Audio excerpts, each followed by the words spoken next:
Let's crack open a beer and share some thoughts.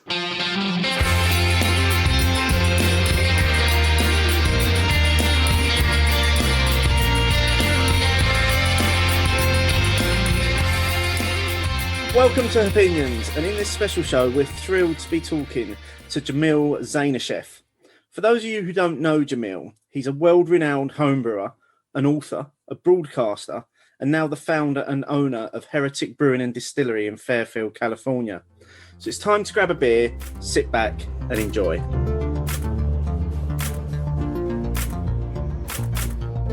Welcome to the show, Jamil. Thank you. Thank you for having me. It's great to have you on.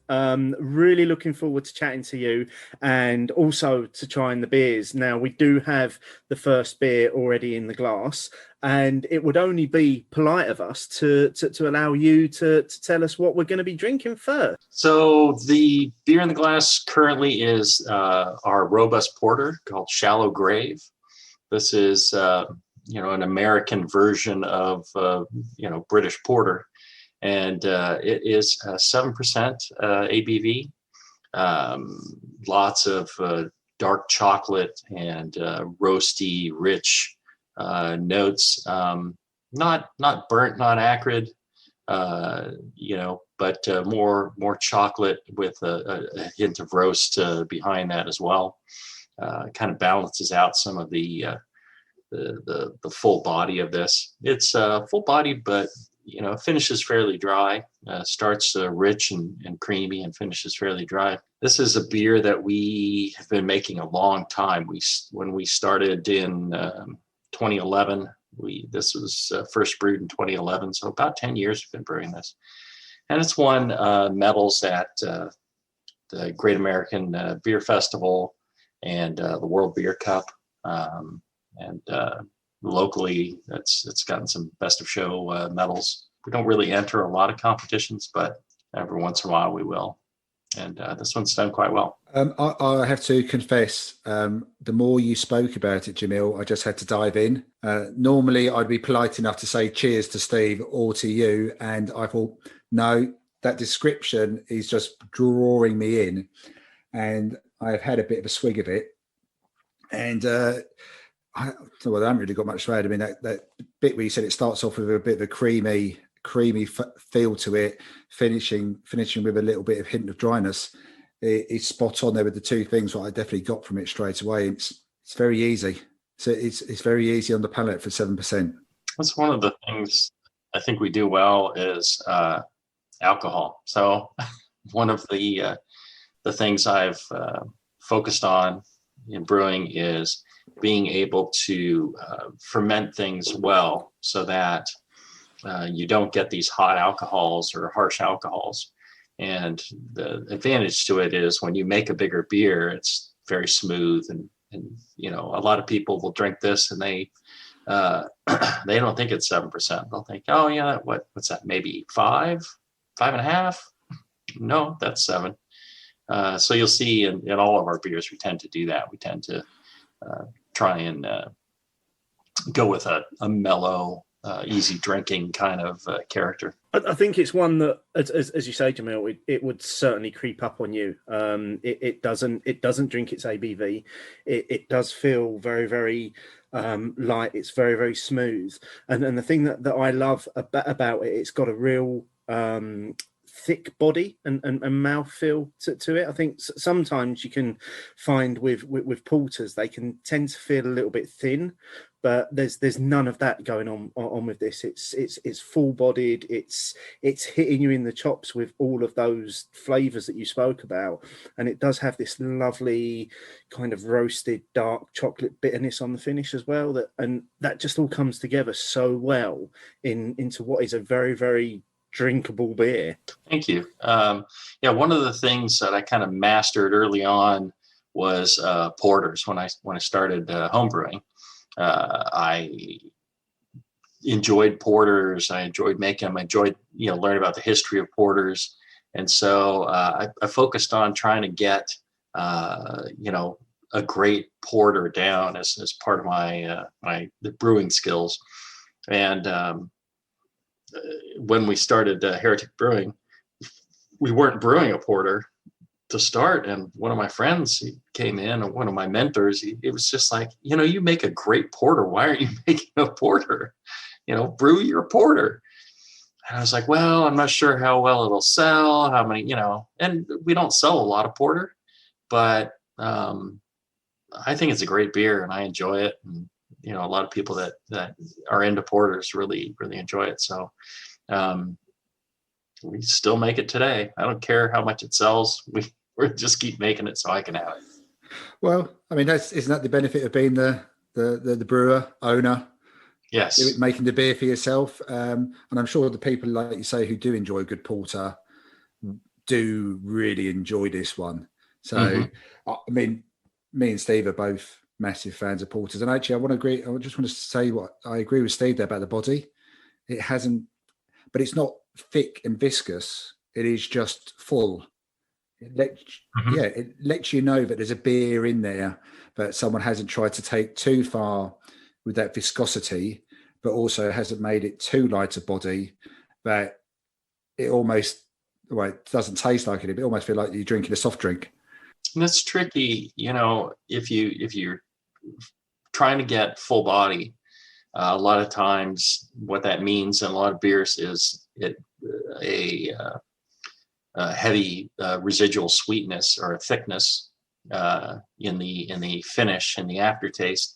And so we're trying to avoid that. And that way it's more drinkable. You like that full body up front, but with it finishing dry and not, coating your palate, it's easier to drink in volume. So that's one of the things I love about British beers and traditional cask ale is most of those traditional beers, they were just, you could drink them in massive quantities. And so being somebody that enjoys drinking, I really love being able to go and have multiple pints, and still be, somewhat coherent. So that's one of my favorite things about beer in England. Have you got a particular beer that you look for when you come over? There's a few, and I definitely, I like going and finding new pubs that I haven't been to before. New pubs meaning old pubs, but and finding some of my favorites. But one of my all-time favorites is Harvey's Best Bitter. I think that is just marvelous. When you find a good cask of that, it's just incredible. I enjoy a lot of the Timothy Taylor's, Bolt Maker when you can find it. I think it's great. Landlord's great, but I prefer Bolt Maker over Landlord. I enjoy Adnams. I enjoy some of the Fuller's beers. All of the classics, basically. There. Yes. Yeah. And I enjoy what the new brewers are doing in England. I think that there's a very vibrant and passionate new brewer culture coming up, and I really enjoy those as well. But being a brewer for a few decades now, if there's a beer that I want to drink, I can make it most of the time. There's, most of the beers of the world, I can brew quite a nice example of that. If there's something I'm really desirous of, then that's not a problem. But these, classic British ales, they're very hard to replicate. It's one of the things, I don't think people appreciate British beers as much as they should. I think that there is a very passionate and audience and following for Belgian ales, German ales, things like that, where those beers they're great, but they travel better than a British cask ale. You cannot take a firkin of Landlord, ship it around the world, let it sit in a warehouse for a few months, and then put it on and have somebody, improperly serve it and have it be a good experience. you can take, whatever, Belgian ale, and it's in kegs, and you could ship it and serve it, and it's fine. The German ales, all those are very much more durable than, traditional British cask. And because of that, more people, they are all excited about, these other beers, and they've not experienced, the true British classics and served correctly. You have to go to England to taste these and appreciate them. These other beers can be brought to you. Those can't. And I think that it's suffering. And I think, it's suffering because of the delicate nature of finding them and finding them in a perfect state. And it's one of the more difficult things to brew. So I don't think people appreciate how difficult those are to brew and get them right. The others I think are actually easier. It's a really interesting insight from someone who hasn't grown up with cask, I think, as well.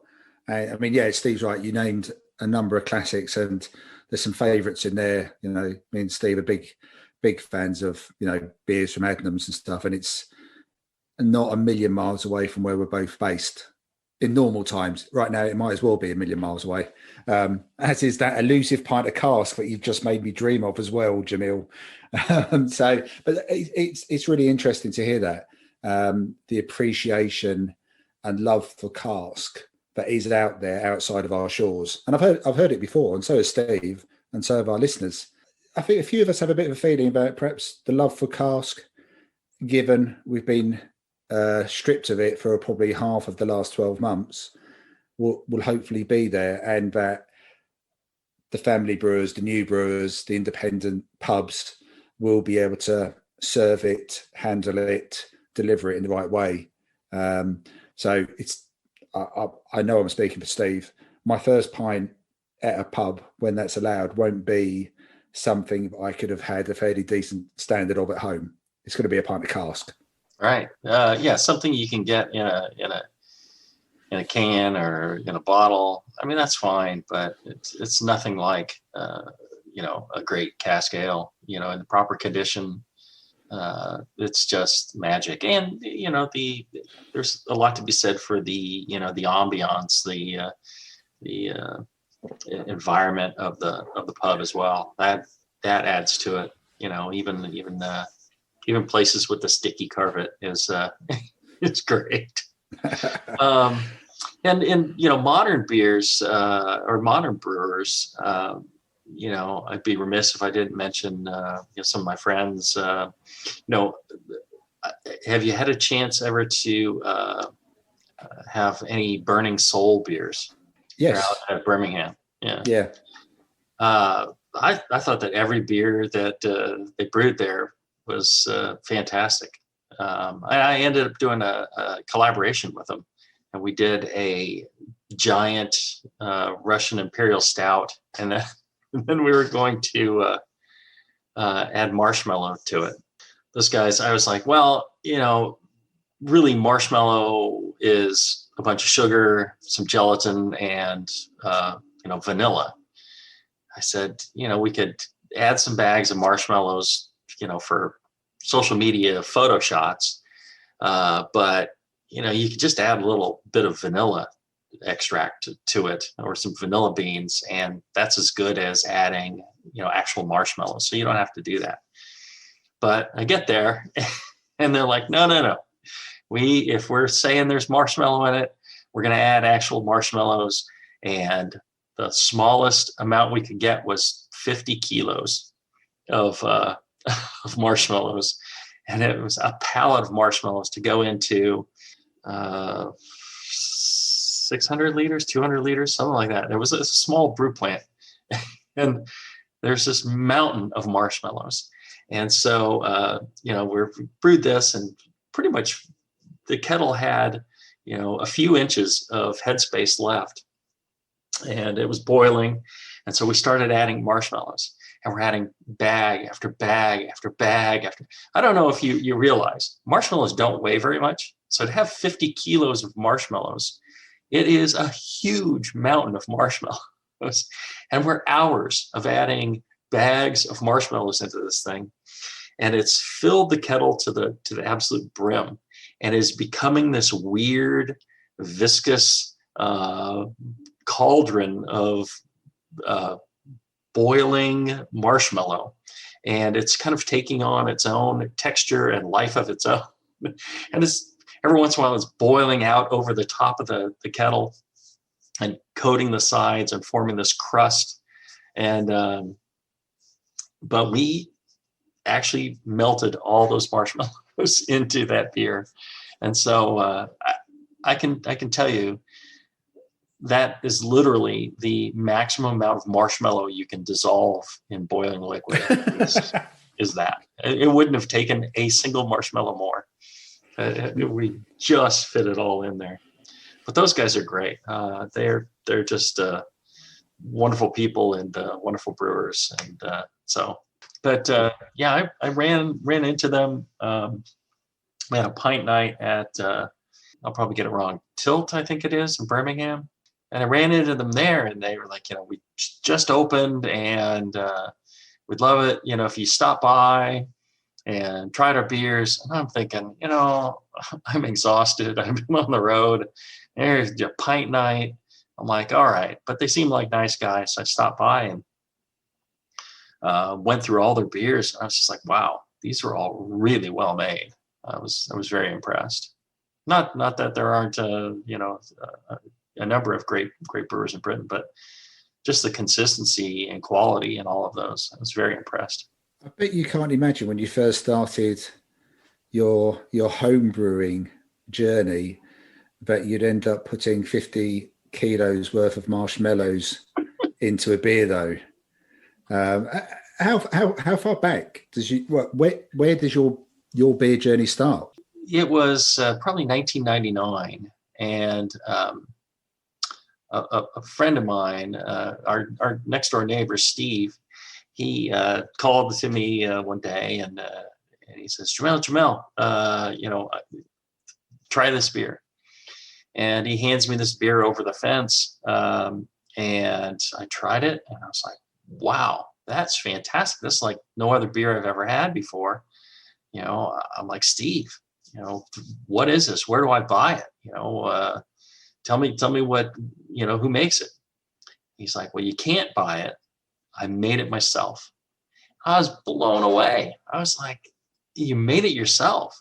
I thought you needed, big factories with lots of stainless steel and German people to make beer, And he made this himself. And so I told my wife about it. I said, oh, Steve handed me, this great beer, and he made it himself.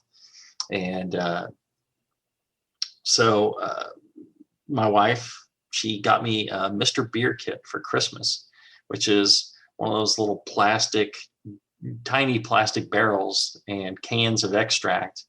And so I went ahead and made that, and the beer turned out terrible. And I don't think it was really a fault of the Mr. Beer kit. I think I just didn't know what I was doing at all. But I had tasted Steve's beer, and that got me, wondering. It's like, well, why did his beer turn out good and why was mine terrible? And so I started reading and learning, and really became passionate about, trying to make great beer.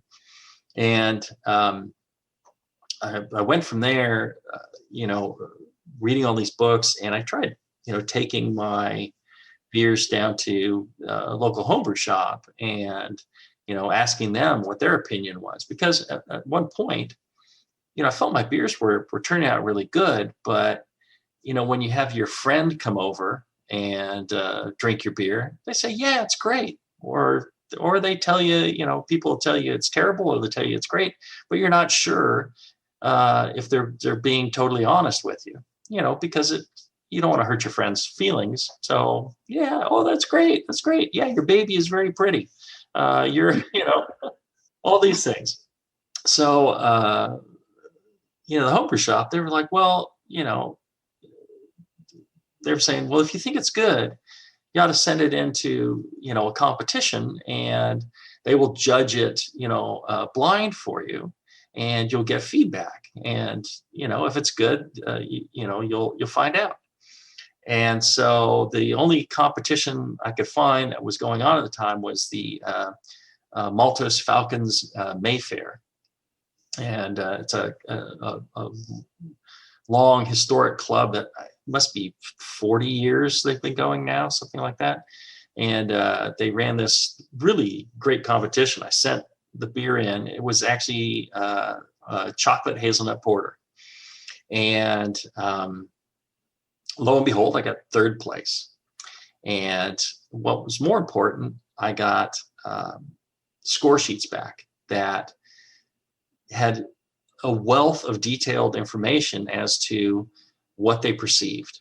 They're like, it's this way, it's that way, the body, whatever, what have you. And I looked at that, I'm like, wow, here is, information on what was wrong with that beer. Wasn't much, but here's things I could fix. And so I vowed to myself, I said, I'm going to rebrew this beer until I fix those problems. And then I'm going to send it back into the Mayfair the following year and see if I actually did. And so I set about rebrewing it better. I sent it into the Mayfair the next year, and I got first place. And I'm like, I'm on to something here.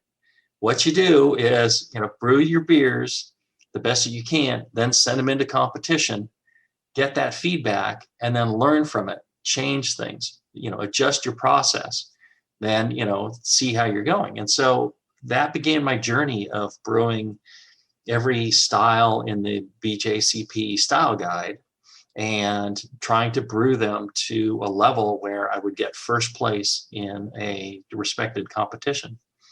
And my goal was not to win a bunch of medals, but rather to learn how to brew every style well. And that's what I did. So I did that for a number of years, and I achieved that. And I was asked to start writing magazine articles for the various brewing magazines. I wrote a book called Brewing Classic Styles, which it's got all those recipes in there that won first place.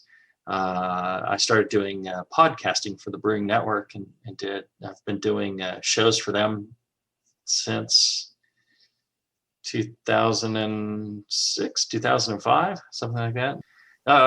Thousands of hours of talking on podcasts.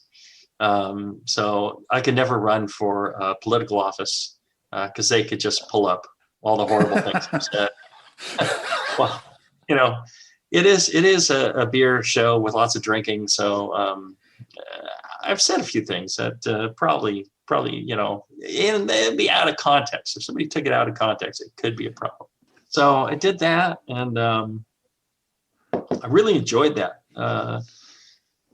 So I did the Brewing Classic Styles. I did a yeast book with Chris White, and just been, was having a lot of fun writing magazine articles, brewing beer, meeting other homebrewers.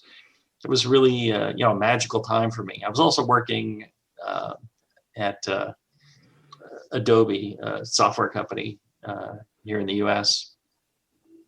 And, my every other moment was, beer related. So eventually I quit Adobe and moved on from there and opened Heretic. That is some journey by any stretch of the imagination. I just want to go back.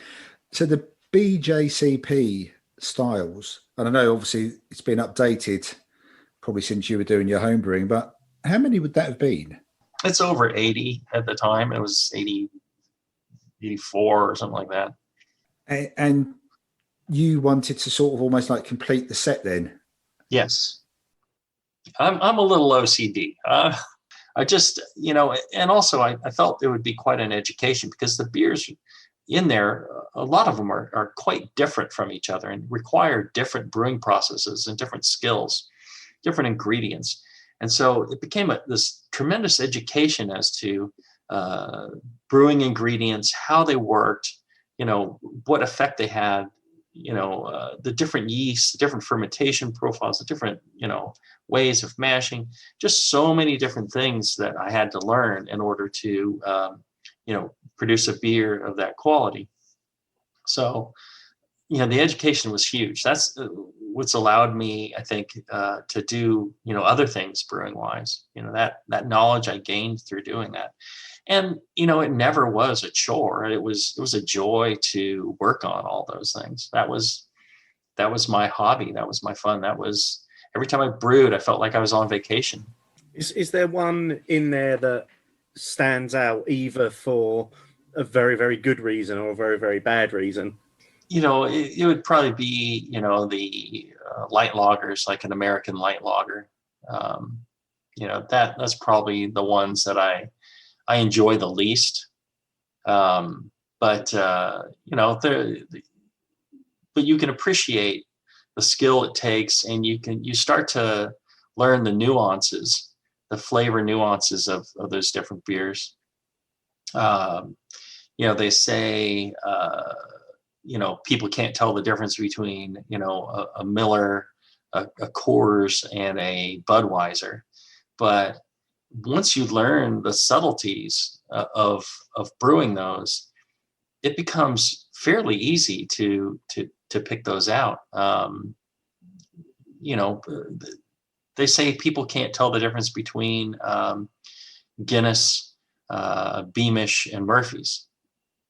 And being an American, I was going over to Ireland to brew with 8 Degrees and do a collab with them. And they picked me up at the airport, and really wonderful people there that I had a marvelous time. They picked me up from the airport, and then they took me out to a bar that served all three. And there's like, okay, now we're going to pour you a Beamish, a Murphy's, and a Guinness, and you need to tell us, which is which. And they're like, well, we'll do it with you. And they said, lots of people try this, and very few people actually can get it right. And so I sat and went through them, and I could tell, well, one's roastier, one's a bit sweeter, and one seems, thin. And I knew from, I used to write the style profile column for a magazine called Brew Your Own in the US. And I did a dry stout recipe, clone recipes, and I had isolated those 3 beers. And I remembered Beamish is the roastier one, Murphy's is a sweeter one, and Guinness is the thinner one. And so just based off of that, I hadn't tasted them for like 10 years. And I was like, well, this is Beamish, this is Murphy's, this is Guinness. And I was right. They were blown away. They're like, okay, this American guy is able to do this. And it's because of, understanding that style and knowing the parameters of that style and knowing the subtleties of what makes a dry stout. I was able to pick those out. And that was, not having tasted them for all those years. And so, it's the same thing on something like light American lager, where I'm not a big fan of drinking those. I don't choose to ever really drink light American lager. But I can tell you some of the subtleties of them. And so I really appreciate the brewing skill it takes to produce those. It's not a beer I would produce, but it takes quite a bit of skill to do it. It's a recipe choice, not a lack of brewing skill that makes these mammoth breweries produce this really light, close to flavorless lager. So that's one style. There's other styles that I thought I wouldn't enjoy. But once I knew lambics come to mind. The first lambics, initially I just went out and bought bottles of every different beer I could find.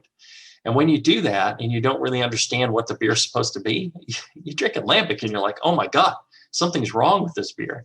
This is disgusting. And so that sounds like Steve. That's my view every time I drink one of those styles. But then I learned about it, and I was able to, start learning about the history and why it's made that way, how it's made, and I started to appreciate them. And even without brewing them, reading about that made me start to appreciate what kind of a beer it was. And then once I started brewing them, I really, kind of got into the subtleties of the flavors and the character of it. And it really paid off handsomely in, other beers that I was brewing. It's, again, completely different techniques. The world of light American lager versus lambics, it's as distant as you can get. But, there's two examples of styles I didn't like or didn't think I would like and ended up really appreciating.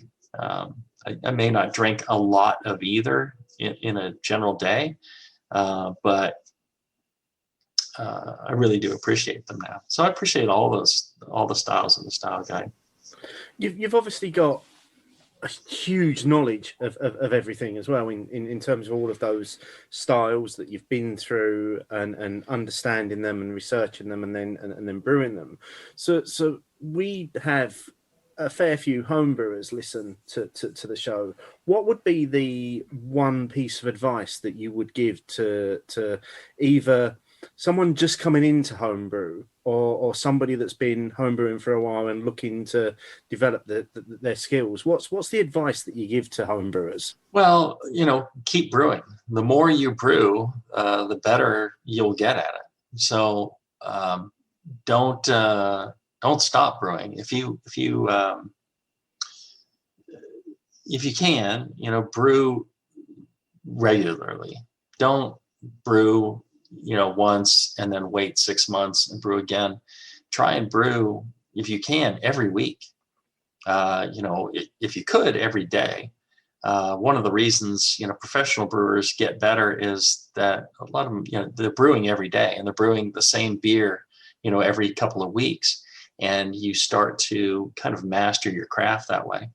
One of the tricks I tell people is, try and produce the same beer twice. Using the same ingredients, try to make exactly the same beer twice.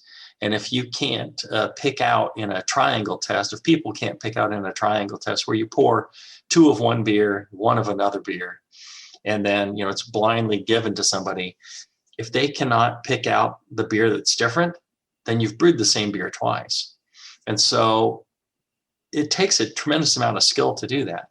If you are really, mastering your craft, if you can do that, then your technique has been kind of perfected, at least for that beer. And then you can start messing with, well, I want to change the way the beer is. I want to adjust the ingredients. I adjust the recipe. I want to adjust the water. I want to adjust the process. And then you can start to see what your adjustments reveal. So, people will change the brewing process left and right and not really know what the cause and effect was. So repetition is key to, I think, mastering brewing. And, if you can't make the same beer twice, then you're really not in control of your process. I think that's a fascinating insight for homebrewers, but equally, I would suggest that some up-and-coming breweries could also follow that advice with trying to churn out new beer after new beer because people want to chase what's next, what's the next trend, and perhaps not even being able to identify a core range or style within the beers they produce. And I think some new and startup breweries sometimes suffer from that, not having done the repetition. That's true. it is, beer drinkers, beer consumers reap what they sow. If as a consumer you are asking for a brewery to produce a new beer, every week, every day, people, want continuously new beers, well, then that's what you're going to get. You're going to get breweries that don't have a chance to really dial in, specific beers and make them, the greatest beers possible. Instead, you're getting whatever they can put together that's new. And, I think that's unfortunate because, some of these classics that we were talking about earlier in the British beer scene, some of these casks, they've been brewed, repeatedly and perfected, and they're truly great beers.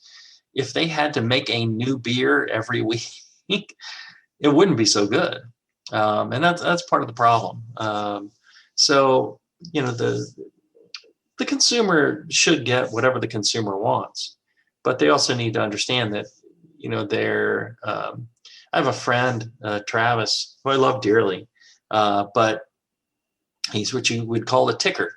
So when we go out and have beers, in England, we're in England, going around pub to pub, and everywhere he went, he's like, well, let's see. Look at his phone. He's like, well, I haven't had that or that, so I'm going to have that. I'm like, well, they have, this one here that you love, that you think is one of the greatest beers in the world. He's like, yeah, but I've had it. I'm like, I haven't had these. I'm like, okay. So he's kind of got this OCD about trying different beers. I don't have that OCD. For me, it's like, hey, I know this beer. I love this beer. I'm going to have that. So he would order these other beers. And a lot of times he's like, oh, this is terrible. And I'm like, well, don't drink it. Just, go get something else. He's like, no. It's like, I bought it. I'm going to drink it. That's what the consumer wants. So if you want to stay in business, you have to keep producing what people want, not what you want, but what they want. Now, one of the things about having a business is, well, you get to make these choices. We were talking earlier about, I get to make the porter because I like the porter. I also make, a number of beers that I'm just like, we need to, throw me a bone every once in a while. Let me have a beer that I want to drink. And we make a number of beers I like to drink, but I like, bitter. I like porter. I like, these beers that just don't sell very well in the US. So every once in a while we'll knock one of those out and make some casks for me. But, on the whole, we have to, keep producing, what the consumer wants. So yes, I could make our brewery produce just beers that I like to drink, but then I'm limiting it to just people like me. And,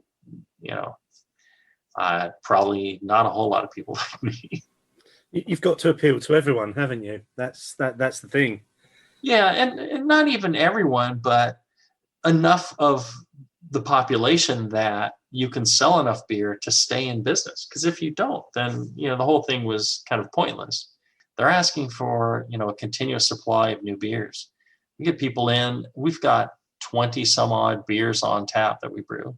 And we're constantly brewing new beers and adding them in, and, small batch stuff as well. And there's always, 3 or 4, every time you come down, there's a few new things on the menu. But we've had people complain. It's like, oh, there's nothing new here. It's all the same beers. It's like, we've brewed 200 different beers. You can't tell me that it's all the same. But, those people I'm not too worried about, because some consumers, they also really enjoy, a steady beer. They have their beer that we make that they love, and we need to produce that as well. The whole selling of beer thing is not what I enjoy. It's the worst part of brewing is having to sell beer. The best part of brewing, and I tell people who are home brewers and they're like, I'm going to open a brewery. I'm like, don't ruin great hobby. You are going to be unhappy. You're not going to be, when you can brew whatever you want, whenever you want, in the volume you want. You don't have to worry about selling it or labeling it. You can just give it to people and share it with your friends. That's wonderful. I love that. And when people come down to the brewery, and if I have to pour a beer for somebody, for a customer, 9 times out of 10, I'll just hand it to them. It's like, here, it's on me. No, don't worry about it. They'll have cash in hand. I'm like, nope, here, just take the beer. Because I just hate selling beer. I hate charging people for beer. One of the things I loved about home brewing was just sharing beer with friends. While we have been listening to you, Jamil, the porter in Steve's glass and my glass appears to have just disappeared. Evaporated. Yes. Just incredibly drinkable beer. Really, really tasty stuff. What beer we got next, Steve? Well, we're drinking a beer called Worry. Jamil, tell us about this one. Actually, again, I'm not going to try and explain your beer to you. Tell us what this beer is all about. It's an interesting beer. This is actually one of the very first beers we brewed as well. So the Shallow Grave, Worry. I always wanted to do barrel aged, complex beers, and so we did it at the very beginning. This is a Belgian golden style ale, aged in Chardonnay barrels, along with Brettanomyces, and it's got this really great nose to it with the wood, the Chardonnay, the Brett. I can see you oohing and ahhing there. There's so much going on that nose. It's like fruity as well. There's so much fruit going on in that. Like, yeah, it is like a fresh Chardonnay. So it's not like a really heavily oak aged Chardonnay. It's a really fresh smelling, and you can get a whiff of it as soon as you open the can, let alone once you've decanted it into a glass. And yes, apologies from Steve and I for you having to put up with those facial expressions there, Jamil. No, I'm glad to see it. That's the reaction we're looking for. Kind of that wow, reaction. On every beer. There's so much going on, but the one thing that's really standing out for me, it's bone dry on the finish, and that is absolutely delicious as far as the finish of it goes. It's just perfect. Right.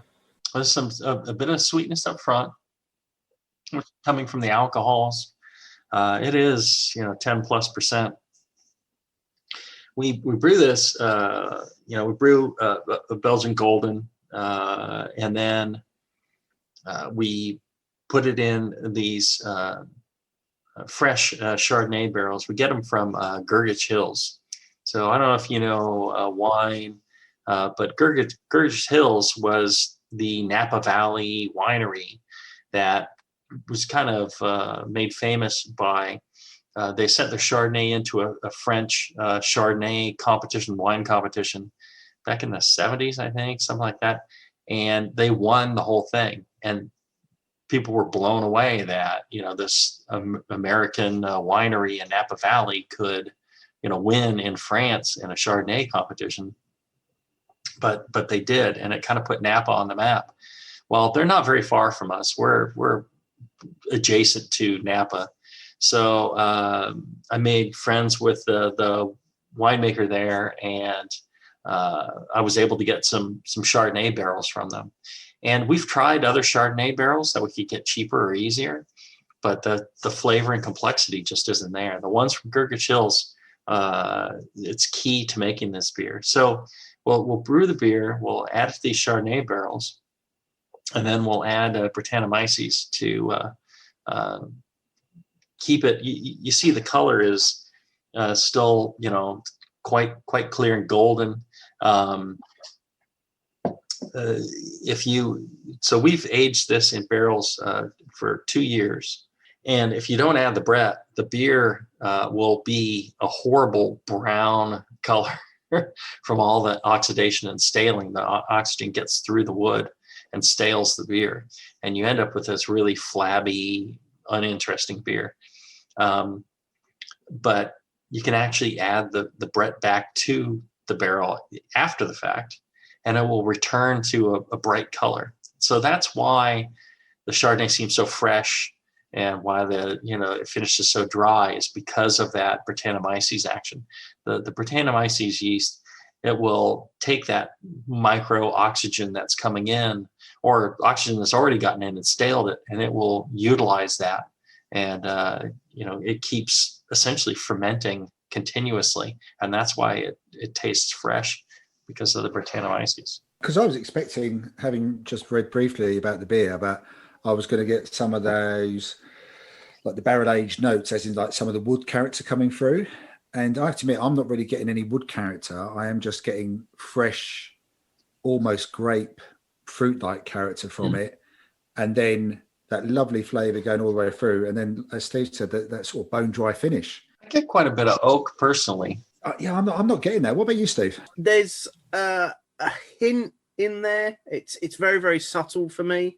More so towards the finish, just before the dryness kicks in. But again, I think that the key thing, much like the Porter, Jamil, it's so well balanced from beginning to end. Everything about that beer is perfection in a glass. It's so drinkable, and again, is this why it's called Worry? Because it's worryingly drinkable for 10.7%. I mean, it's a big beer. When we started out, purchasing these Chardonnay barrels doesn't come cheap, and the ingredients, and then tying it up, for 2 years before you can sell it.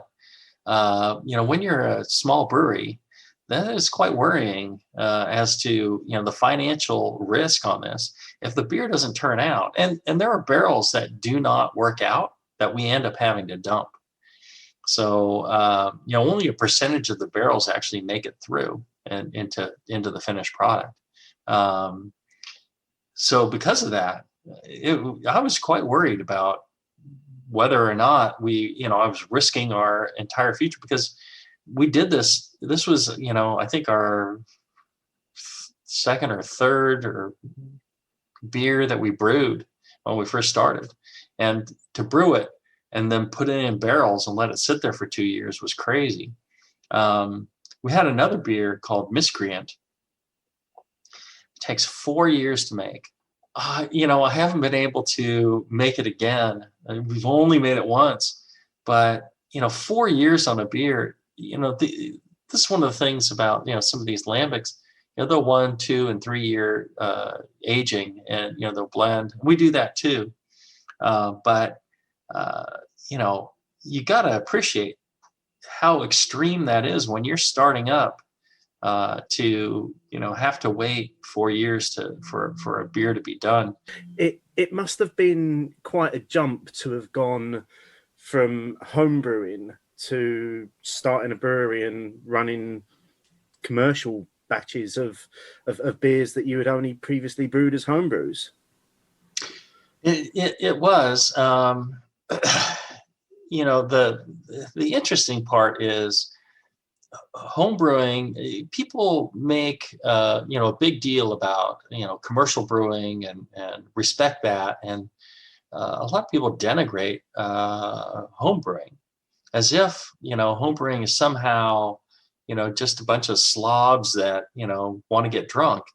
I'm sure that there are people that want just cheap alcohol, but the majority of homebrewers I've met want to make the greatest beer in the world. That's what they're shooting for, is perfection. They're shooting for making a great beer, maybe equivalent to a beer that they've had. But once they've done that, they want to make a better beer than they've ever had. And so, it's a passion that they bring to that. And the equipment that they have, there's no reason why a home brewer can't make as great a beer as any commercial producer. You have actually more flexibility and ability brewing small batch than you do big. When it gets big, the problem is you can't pick up the vessel and move it, right? You're stuck with what you've got. So homebrewers have that advantage. So the transition from homebrew to professional brewing, I had also hung out with a lot of different brewers. I'd done brews on professional systems and seen enough breweries and talked to enough brewers that I knew that. And then, when we started Heretic, the transition to professional brewing, I was very lucky in that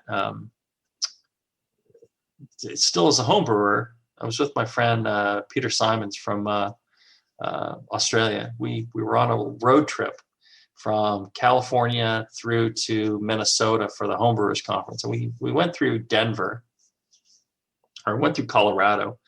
And this one brewer had reached out to us and said, well, if you're passing through, stop at our brew pub and we'll feed you. It was like Indian food and craft beer. I'm like, I'm in. So he bought us lunch and sampled us on his beers. And he had like 6 different beers. And I thought all of them were really well done. I'm like, man, these are great. And later on, he came and hung out with us at an event at a brew shop. And we were talking. He's like, why don't you open a commercial brewery? It's like, you have all this knowledge and you have, all this following.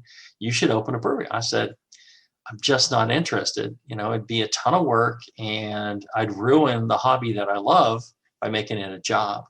I said, I'm not doing it. I said, but I tell you, if I ever open a commercial brewery, you can be the head brewer.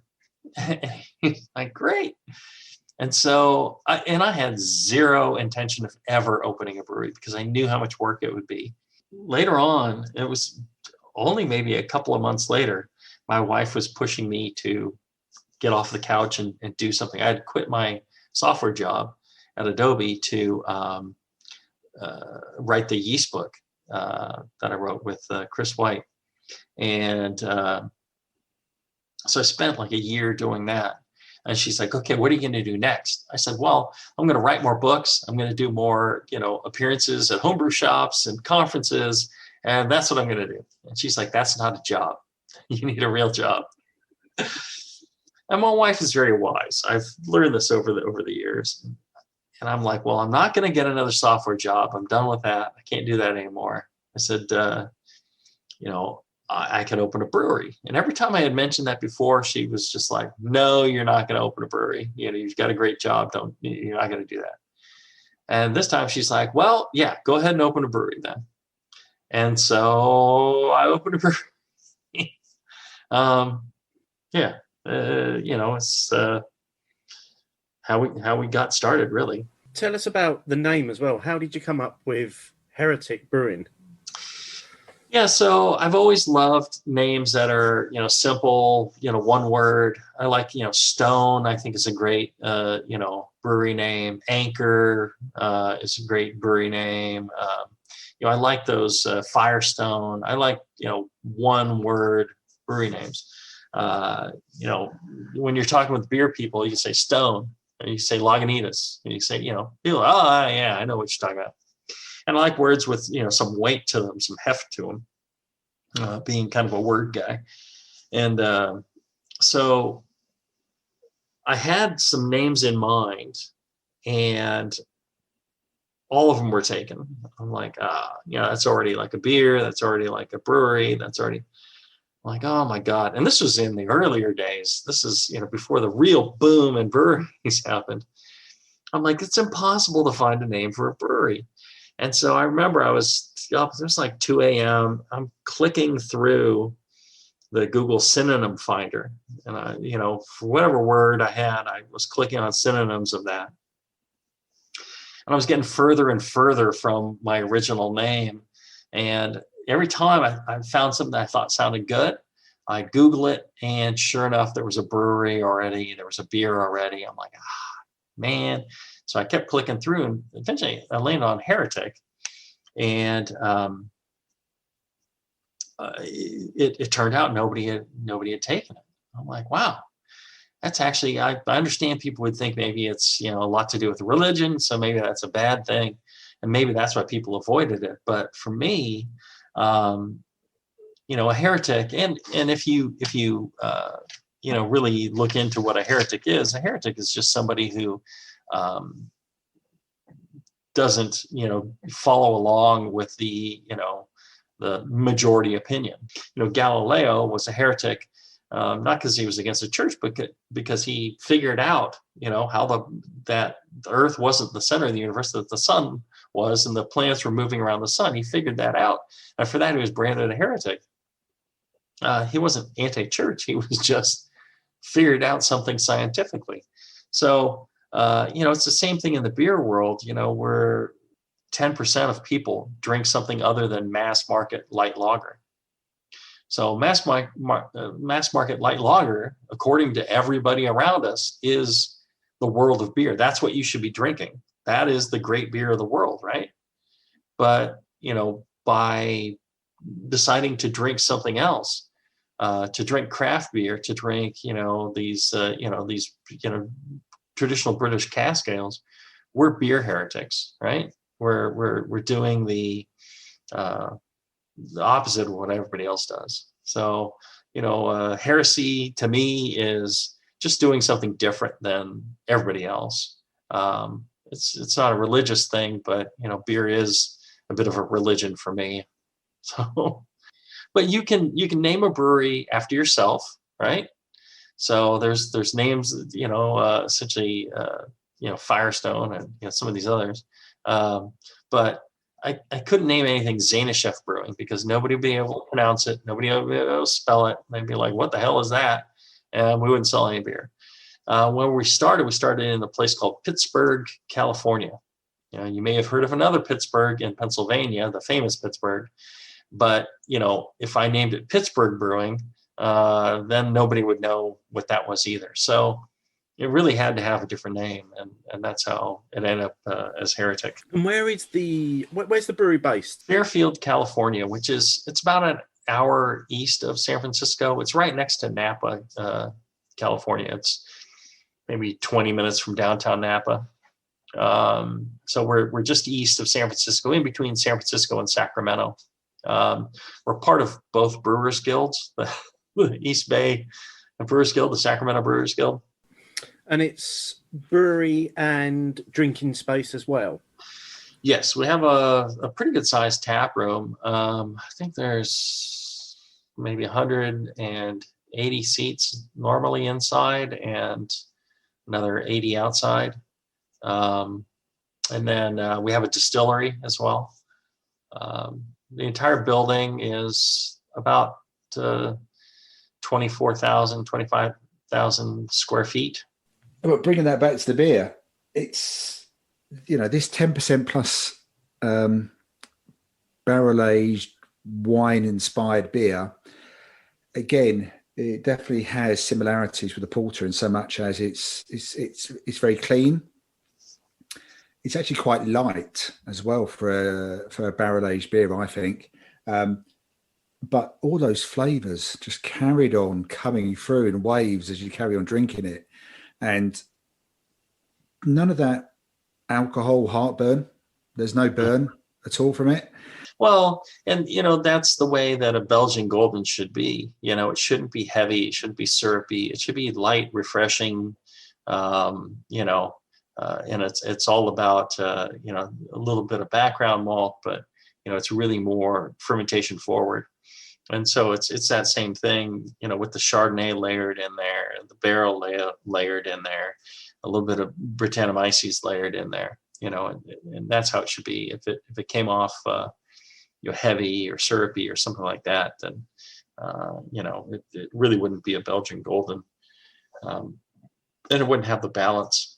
Balance is so important in a beer. Even a West Coast IPA that's, you think, oh, it's hops, it's bitter, it's, no, there's still balance to those. There's a lot of things to do. I mean, the balance may be layered towards, bittering or hopping or something like that, or certain flavors, but overall, the result needs to be something that just drinks really easily. And that's what you're shooting for. And I think, whether or not you should drink pints of worry, that is a different question, but it should be, so drinkable that you're just like, wow, I could drink pints of this.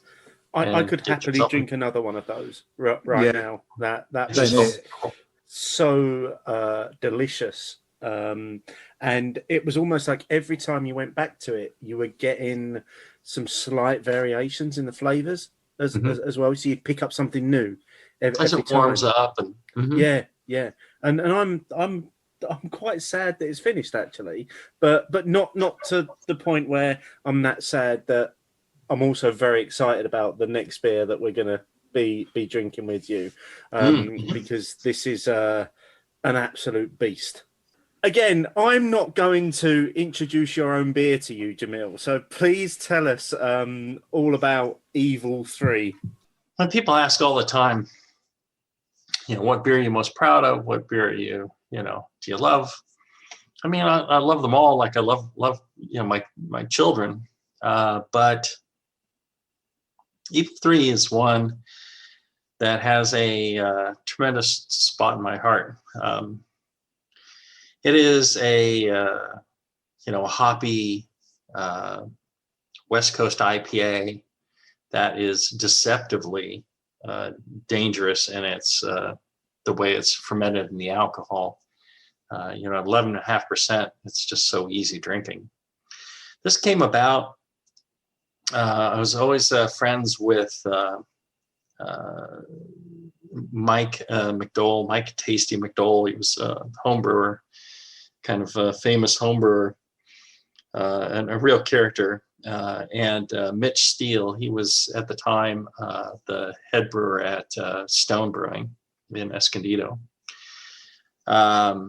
So we were at a beer festival, the Brewing Network Beer Festival, one year, and we're hanging out, enjoying some beers, and Mike said, "Hey, you two guys should do a collaboration sometime. Mitch and Jamil, you should do a collaboration sometime." I said, "Yeah, let's do a collaboration." Mitch was like, "Yeah, I'd do that." And I said, "But Tasty, you need to be part of it. And it's, it needs to be the three of us. Let's get together. We'll do it at my brewery at Heretic, and we'll come up with a beer." So we decided to do a collab. And, it turned, we were just like, it's going to be, a one-time thing. We're like, okay, well, what are we going to do? We're going to do, well, let's do something hoppy. The three of us like hoppy beers. We like, IPAs. I'm like, well, there's three of us. Let's do a triple IPA. And then, we had this tendency of naming things that were really hoppy evil. And so, well, there's three of us, Evil 3. Initially, it was Evil Cubed, right? But a lot of people don't know the maths around cubed. So people just started calling it Evil 3. And so it just became Evil 3. And we got together and we brewed it. We had such a good time doing it. It was so much fun. And we loved being together and hanging out that we're like, okay, we have to do this next year too. And so we did it again. And then we're like, okay, well, all right, this is a thing now. We've done it twice. Now we're going to do it every year. So we do it every year now. And we did every year. And this last year, our dear friend Tasty, Mike McDole, he passed away.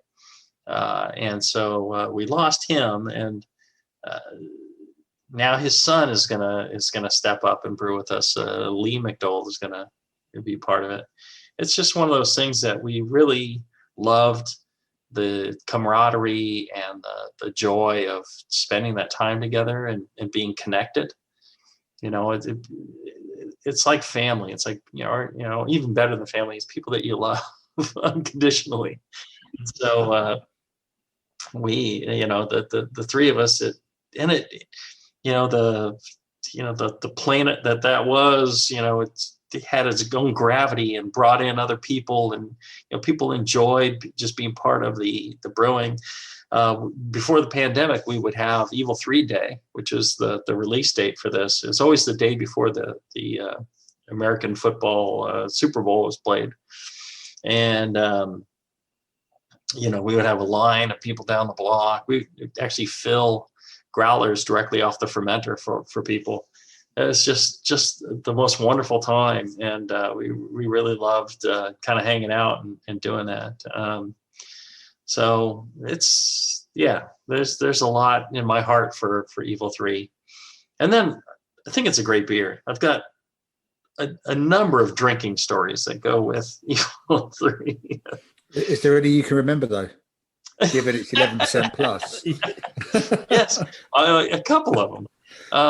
One is, I don't know if you know who John Palmer is. He's a friend of mine. He also a well-known homebrewer, written some books, and he's head of the MBAA technical right now, I think. Anyways, he was coming up to he lives in Southern California. He was coming up to Northern California, and I said, well, we're having an event, at this bar with our beer on. I said, come and meet me there, and then, we'll go from there. And so he meets up, comes in, and the event's already, and so he's like, just give me whatever, the special beer is that's on. I'll have one of those. And so they bring him a pint. And, just getting in, he downs that pint in pretty quick. Of this beer? Evil 3, yes. Okay. And then he's like, the waiter comes around. He's like, I'll take another one of those. And, we're talking to people, and, he drinks that pretty quick too. And the waiter comes around. He's like, yeah, I'll have another one. And I said, John, this is, 11.5%. I said, you want to slow down. He's like, oh my God, I thought it was maybe like 6, 7. He's like, that was just an IPA. I'm like, no, it's a triple IPA. It's a really smooth, delicious beer. He was shocked. He'll tell you that story too. He's like, oh, he was feeling it. It's much like both of the other beers that we've enjoyed of yours this evening. It's very, very clean in terms of everything you get from this beer is what you intend us to taste. So you've got all the flavour, you've got the body, but you've got none of the alcohol, and that's the magic in this beer. No harsh alcohol. Yeah. It's just. There's no burn at the end. I've drunk 11.5% beers before, and you get a real burn at the end of it. But this is just like, it's like, nah, it's like drinking water. Yeah, this is probably, I know we're only in March right now, but it's probably my favorite beer of this year so far. And it's when we first discovered it, when it appeared on the Malt Miller's website over here, Martin and I were just blown away, and we were like, we need to drink this. I think this is going to be everything that we love in a beer. And I'm almost speechless. I'm running out of words here. Martin, you've got to jump in here. Yeah, we weren't disappointed because we started off by saying the words West Coast IPA, and then Heretic. No, don't know who Heretic is. I've heard of Malt Miller though, and then they said they've done the whole cold chain thing. Yes, Steve, we need an order. I don't care. Order. I had no idea that it could be literally so smooth, clean, and drinkable. Because I don't mind a bit. I'll be honest, I actually don't mind a bit of alcohol burn sometimes. Sometimes when you have a beer which is very warming and starts to rise up and then gives you a little bit of a hit. I don't mind that because it's telling you I'm a big beer. Maybe a bit like a Bourbon County Stout from Goose Island. Warming and where you feel that rise up into your head, that's okay. But burning, a lot of high alcohol beers burn. They don't have that thing where you pour it in your stomach and then it just kind of rises and fills you with warmth. That's, I think, perfect. But some of these things, it's like drinking paint thinner. Yeah, I don't want burn. I don't want like hot burn. I don't want alcohol burn from a beer. I want that warming sensation. So yeah, give me a lovely big imperial stout in the winter that's going to warm me all the way through. Give me a triple IPA like this that is going to warm me as I drink it. But don't give me a beer that's going to actually burn me and going to have me reaching for the anti-acid stuff. Because that's not what I want from enjoying my hobby. I want lovely flavors. I want all of those feelings that come with it. And this does deliver that. And again, this is the style that me and Steve found that started our beer journey. This is the West Coast piney resinous bitterness. This is our modus operandi, and I would have to agree with Steve.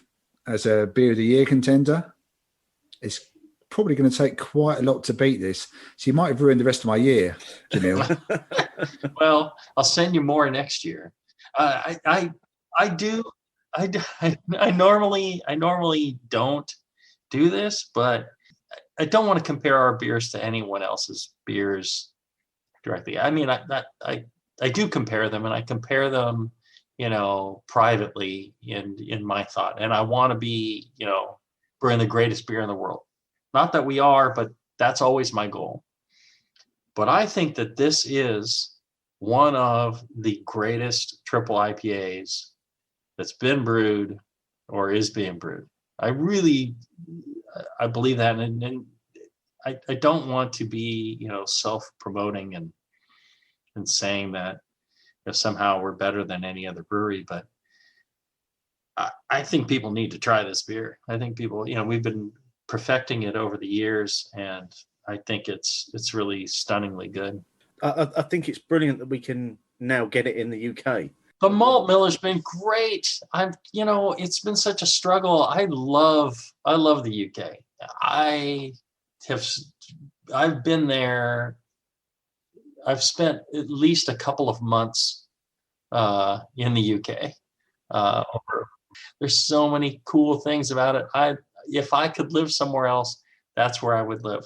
But it's been a struggle to find a reliable distributor. I had some stuff lined up, and things changed, and I couldn't get it done. Our good friends at Mondo Brewing. Have you been to Mondo? Yes, south of the river in London. Yes. Tom and Todd, great folks there. Wonderful people. Makes some great beer. For a few years there, they did me the great honor of importing air freighting a pallet of our beer in, and they would put a big party on with all our beers on tap, and then they would distribute the rest out to other bars and stuff to help pay to break even on the rest of it. Just wonderful folks. They did that for years, and that was really helpful. But they're not beer distributors. That's not their it's not their job as a brewery to distribute some other brewers' beers, but they did it. It's so kind of them. I love those guys. So that helped, but it still wasn't really a distributor. And then Robert at the Malt Miller, somebody was on Twitter and was like, I wish I could get your beer in England. I'm like, well, help me find a distributor. I'm trying, but I can't find one. And then the Malt Miller, like, we're looking at possibly distributing beer. And so I looked up the Malt Miller and all the stuff they do and how they treat like their hops and everything else.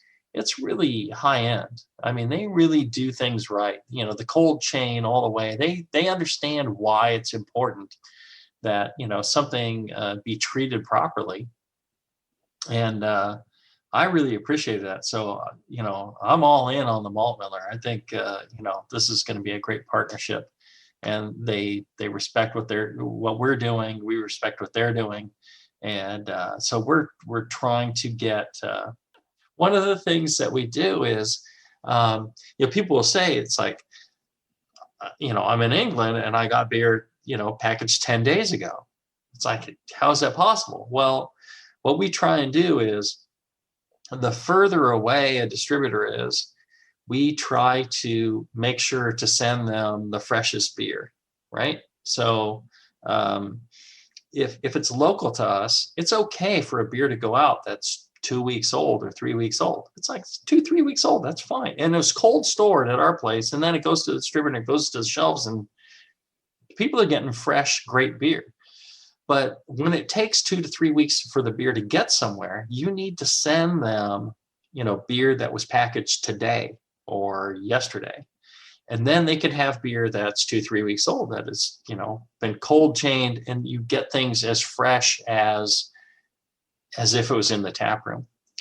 We have a distributor in Japan, A-Cube Evolution, and they also, you know, cold chain everything the whole way. And I was in Japan, and every place you go to where your beer is on, they will ask you, it's like, how does it taste?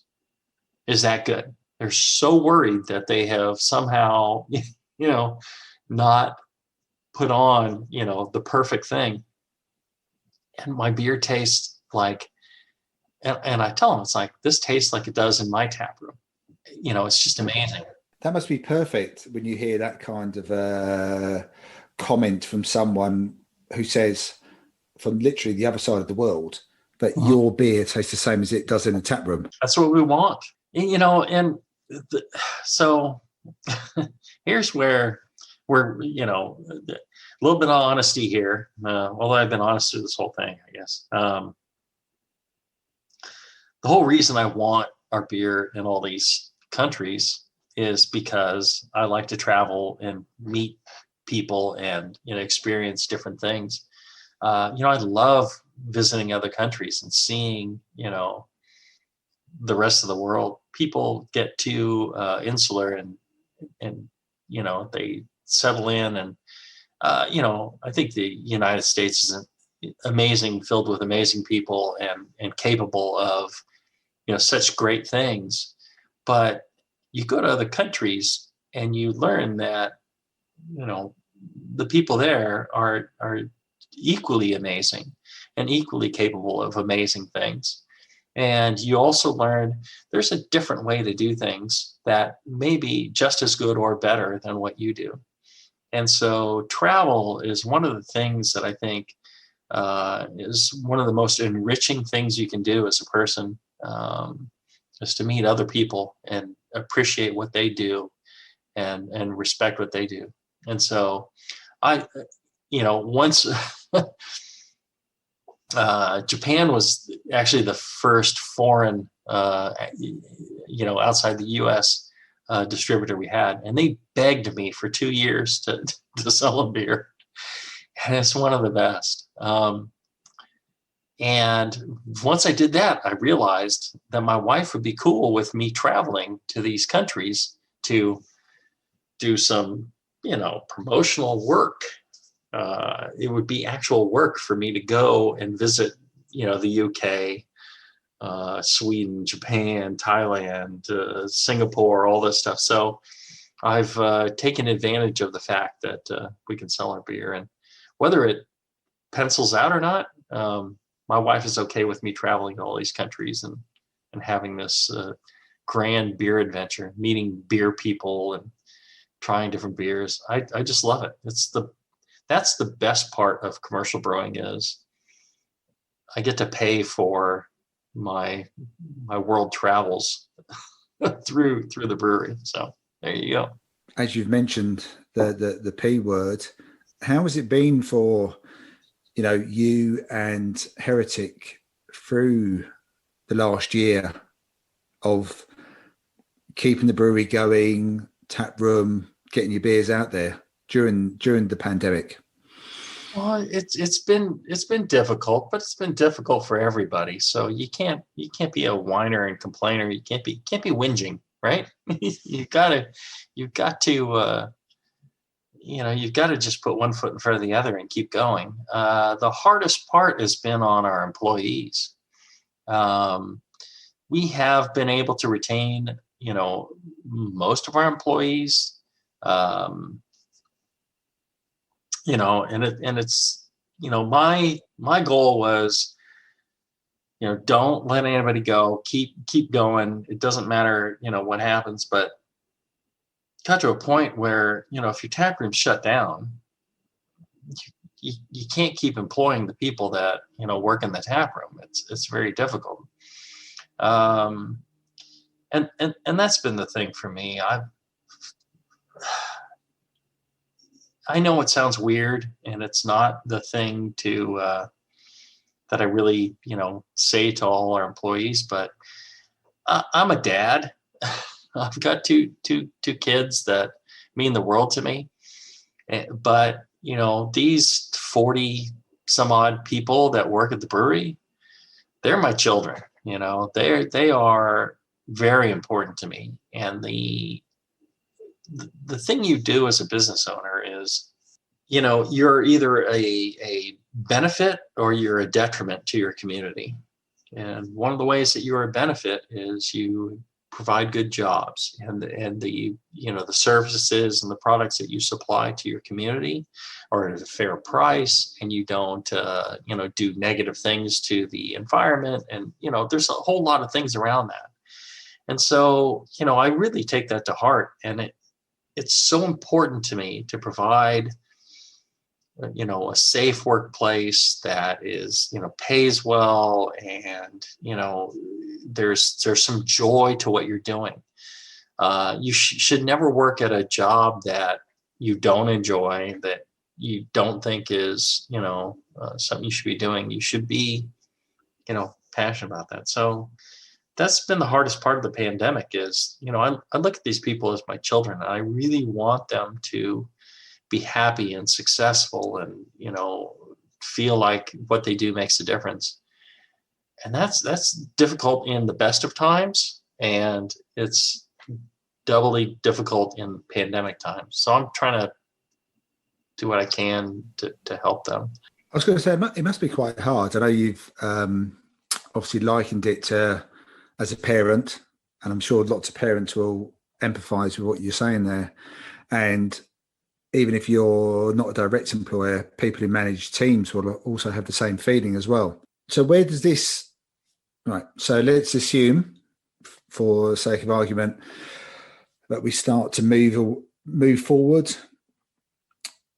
Have you got a vision for where Heretic goes in like the next 6 months, and then say 5 to 6 years? What's your vision for the future? Oh, see, here's the thing. You're assuming I have a vision. Well, my vision's a bit blurred after the Evil Three, to be honest. that I know what I'm doing. There's where you're going wrong. Damn. So it's interesting. If you come and see our brewery, and people are impressed. I'm looking at the flights right now. I plan to. It's on my list. Trust me. I've got a room for you here at my house. You can stay. It is, people ask. It's like, how did you get this big? How did you do all this? And I've said, it's a bit like, eating an elephant.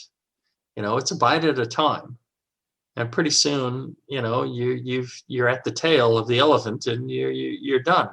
I get that, but I know that you have jokingly said haven't got a vision, but you must have I assume you must have an idea, not necessarily about the COVID, coming out of COVID and pandemic situation. I mean, you've got a tap room now, so your tap room is what, 20 taps plus, you said, and you've got a distillery. Is there any further plans to expand that?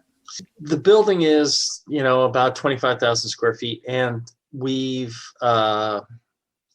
early on, I kind of determined how much brewery would fit in that space. And I've been building towards that since we started. So there's, for example, the brew plant there is capable of quite a bit of work. It'll produce maybe 100,000 barrels. There's fermenter room to do maybe 60,000 barrels. So my vision is, while we continue to fill out, and we've already built all the infrastructure to support this, the cold box, the chilling for the fermenters, the packaging and all that. I've got that in my mind, and we're working forward towards that. Whether we go outside the building, people ask, and I'm like, well, Sierra Nevada was looking at a situation like this, and they just bought all the industrial buildings, and they bought houses next to them and this whole thing. I said, we could build another Sierra Nevada here. I don't think that's really what I want to do. What I want to do is really located in this one building. It's the place that we are. It's our heartbeat. People ask, we're in California, we're able to have 6 licenses for different locations. And a lot of breweries, they're using all 6 licenses, and they're building tap rooms all over the place. I don't want to be a competitor to the people who support us. So I don't want to build a bunch of tap rooms. I don't really want to be a massive brewery. I just want to, I would like to perfect what we're doing. My vision for Heretic is, we'll do more of the spirits-based stuff, but I want to just maximize the building we're in, and I want every drop that's coming out of it to be perfect. That's the goal. I mean, it's like that goal that I had brewing all those BJCP styles. It's like, well, I want to do, a great job of every single one, great enough to get first place in every, in big competitions for every style. That was my goal. It's the same thing on this. I want every drop of beer that goes out to be perfect, and I want, to maximize that building we're in.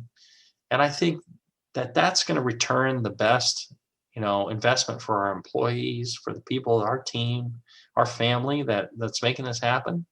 I think that is the thing that, we need to focus on. That's the thing we need to succeed at.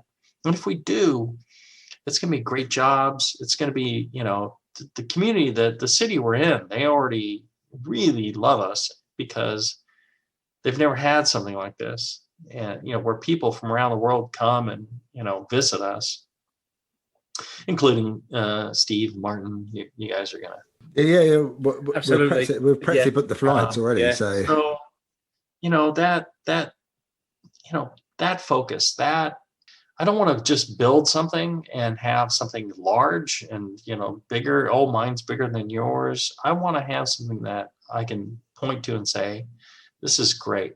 The beer that comes out of here is great. The people are happy. Build something really good. Doesn't matter the size of it. You could be, commercial brewing on a 1-barrel system, and if every drop was perfect and the people were happy and the community appreciated it, I think that's a win. I've enjoyed every sip of every beer that I've had with you this evening, and that's clearly what you set out to achieve with people. It was, you want people to enjoy what you're producing, and that's great. And it's brilliant that we can now get your beers pretty much fresh in the UK as well, thanks to Robert, the Malt Miller, and that's great. And long may that continue as well. I've got one final question for you, which is it's a bit of a shitty question, but if there's one beer that you wish you could have brewed that wasn't one of your own, what would it be? Well, a couple of things. One is, there's avoidance already there. What is? It's a shitty question. Yeah. It's a bit of a shitty question, but it's not that bad because you gave me heads up on it. I don't know how to reveal your secrets, but you did give me a heads up on it, which helped because and it's different because people ask all sorts of questions. You know, they're just like, if you're on a desert island, what's the one beer? It's like, stop asking that question. So since you mentioned this, I really have been thinking long and hard about this because, like I mentioned earlier, if there's a beer I want or a beer I like, I'll just brew it, right? And then, I'll enjoy that beer. And so it's very difficult for me to, point out a single beer that I would enjoy. I enjoy lots of different beers from different breweries, but the one that I find most difficult to produce would be Harvey's Best Bitter. Again, because there's 9 or 11 different organisms in there. It's open square fermentation. I cannot produce that beer. This is a very difficult beer to produce. And there's a number of beers like that in the UK. It is not simple to produce those beers.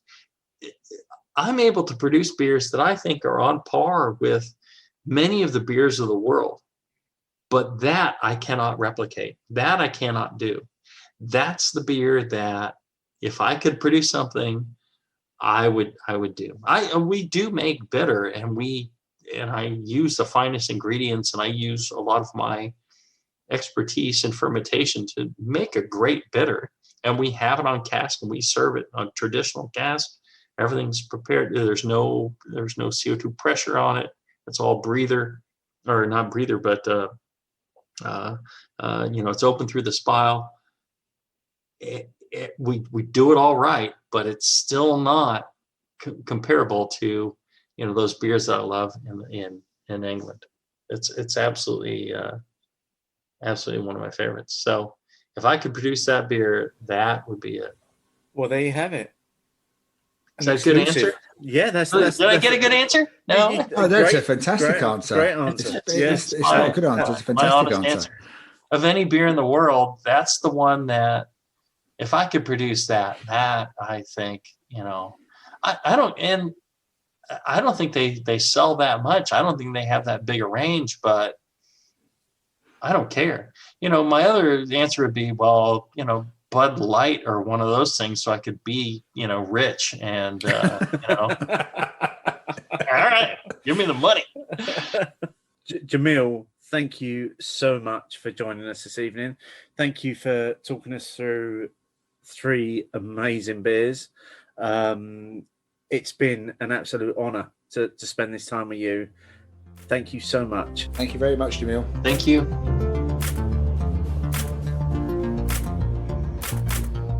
Well, I don't know about you, mate, but that was a real experience sitting down and enjoying those few beers with Jamil. And I could have actually listened to that guy talk all night long. Yeah, and we were lucky enough to then spend a bit more time with him after the recording as well, Steve. But I thought it was really fascinating, especially his approach. It seems like his approach to brewing commercially is exactly the same as it was when he was a world-renowned homebrewer. What do you think?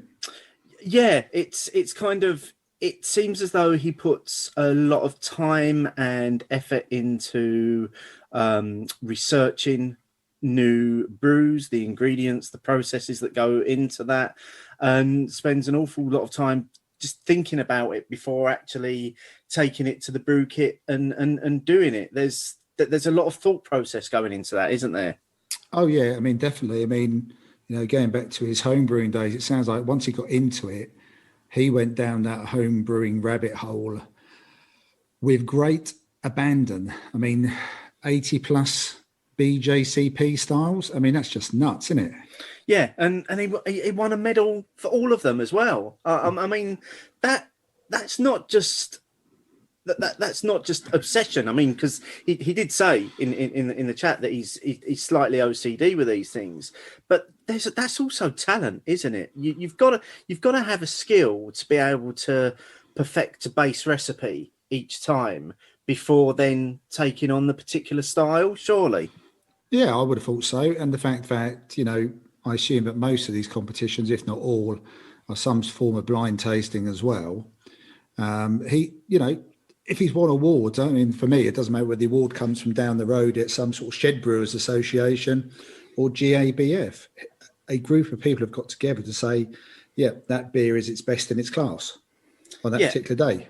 Yeah, and we found from those 3 beers that we drank with him on the show that how good were each of those beers? Like, they were absolutely solid, weren't they?